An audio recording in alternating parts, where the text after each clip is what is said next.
हज़रत अबू बकर सिद्दीक का ज़माना था तो एक शख्स मुल्क शाम का रहने वाला, बड़ा कर्जा चढ़ गया उस पे। तो वो हज़रत अबू बकर सिद्दीक के पास आया, कहने लगा आप अमीर भी हैं और अमीर भी हैं, दोनों बातें। एक अमीर ये है कि मुसलमानों के सरबराह हैं, और दूसरा अल्लाह ने आपको माल दौलत भी अता फरमाया है, तो मेरे ऊपर कर्जा चढ़ गया है तो मेहरबानी फरमाए। वो कहता है हज़रत सिद्दीक अकबर ने मेरा हाथ पकड़ा, घर के अंदर ले गए।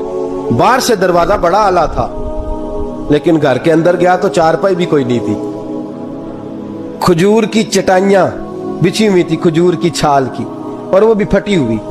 फरमाते सैयदना सिद्दीक अकबर ने बिठा लिया मुझे, और मुझे कहने लगे यार तुझे एक अजीब बात ना बताऊं? तो बताइए। फरमाने लगे 3 दिन हो गए मैंने अनाज का दाना भी नहीं खाया, खजूर के ऊपर गुजारा कर लेता हूं मैं, आजकल हालात मेरे ठीक नहीं है। लगा जी फिर मैं क्या करूं? तो आप फरमाने लगे तो उस्मान गनी के पास जा। किसके पास? शख्स कहने लगा जी मुझे तो बहुत सारे पैसे चाहिए। तो आपने फरमाया तेरी सोच वहां खत्म होती है जहां से उस्मान की सखावत शुरू होती है। तेरी सोच वहां तू जो सोचता है ना इतने मिलेंगे, तेरी खत्म होती है सोच जहां से उस्मान की सखावत शुरू होती है। तू जा। कहने लगा जी आपका नाम लूं? फरमाया जरूरत ही नहीं पड़ेगी। जी मैं जिक्र करूंगा कि मुझे अमीरुल मोमिनीन ने भेजा है। फरमाया जरूरत है, सिर्फ इतना तू जाके बताना कि मैं मकरूज हूं और रसूलुल्लाह का नौकर हूं सल्लल्लाहु अलैहि, इतना बताना कि मुसलमान हूं, मुस्तफा का गुलाम, बस, और किसी इजाफे की जरूरत। कहा जी वो दलील मांगेंगे। फरमाया उस्मान खैरात करते तफ्तीशें नहीं करता, उस्मान अल्लाह की राह में देते हुए तफ्तीशें।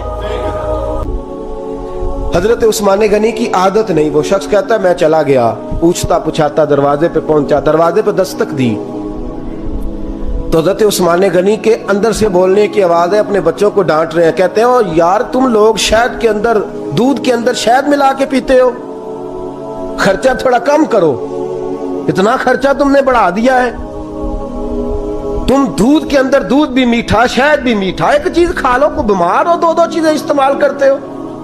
कहते हैं मैंने कहा अबू बकर तो बड़ी बातें बता रहे थे, और इस किस्म के कई वाकयात हज़रत उस्मान गनी के साथ हुए। वो तो बड़ी बातें बता रहे थे और ये आदमी दूध शहद से लड़ाई कर रहा है, और मुझे कई हजार दिरहम चाहिए, दिनार चाहिए, मुझे दे देगा? फरमाते हैं अब वो डांट के बाहर आए, मैं दरवाजे पे था, आते ही कहने लगे मैं आया ना तो जब मैंने अस्सलामु अलैकुम कहा तो वो समझ गए मैं मुसलमान हूं। कहते हैं वालेकुम कहा तो पहला जुमला उन्होंने जो बोला वो उनके बड़ेपन का मुजाहरा था। कहने लगे बच्चों को एक बात समझानी थी, आने में मुझे 1.5-2 मिनट लग गए, तू दरवाजे पे खड़ा रहा, मुझे माफ कर देना। बड़े लोगों की बड़ी बातें, बड़े लोगों की बड़ी बातें, इतना बड़ा कद है उतना बड़ा इखलाक है। कहने लगे तुझे एक बात बच्चों से करने लग गया था, तुझे इंतजार करना पड़ा, जरा दरगुजर करना। कहते हैं फिर उन्होंने दरवाजा खोला, जो उस वक्त उनका माहौल था हवेली का, ड्राइंग रूम का, जो भी, मुझे बिठाया। कहते हैं मेरे लिए जो पहली चीज आई वो दूध के अंदर शहद डाल के वो लाए। कहते हैं मेरे दिल में ख्याल आया घर में झगड़ा कर रहे थे, मुझे पिलाया, उसके बाद खजूरों का हलवा आ गया। कहते हैं मैंने कहा बच्चों को कह रहे थे एक मीठी चीज इस्तेमाल करो, मेरे लिए 3-3 आ गई है, 3-3 आ गई, अजीब शख्स है। कहते हैं मैं, लेकिन अभी मेरा तसव्वुर जमा नहीं, मैंने कहा इतना तगड़ा नहीं जितना हज़रत अबू बकर ने बताया है। कहते हैं खिला पिला के ना फिर पूछने लगे कैसे आए हो, कैसे आए हो? तो कहते हैं मैंने कहा कि जनाब मैं मजबूर हूं।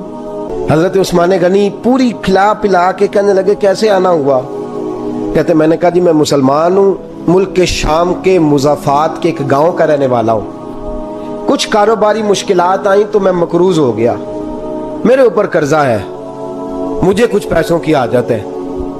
फरमाने लगे मैंने कुछ पैसे कहा, उन्होंने एक आवाज दी तो उनका गुलाम आया, एक ऊंट के ऊपर लदा हुआ सामान लेके। किसके ऊपर? ऊंट के ऊपर। कहता है मुझे 3000 अशरफियों की जरूरत थी, मैंने बताया नहीं 3000 चाहिए। ऊंट आया तो हज़रत उस्मान गनी कहने लगे उस ऊंट पर तेरे लिए, तेरे घर वालों के लिए मैंने कपड़े भी रखवा दिए, खाना भी रखवा दिया और 6000 अशरफियां भी रखवा दिए। تو پیدل آیا ہے تو اب اونٹ لے کے جا.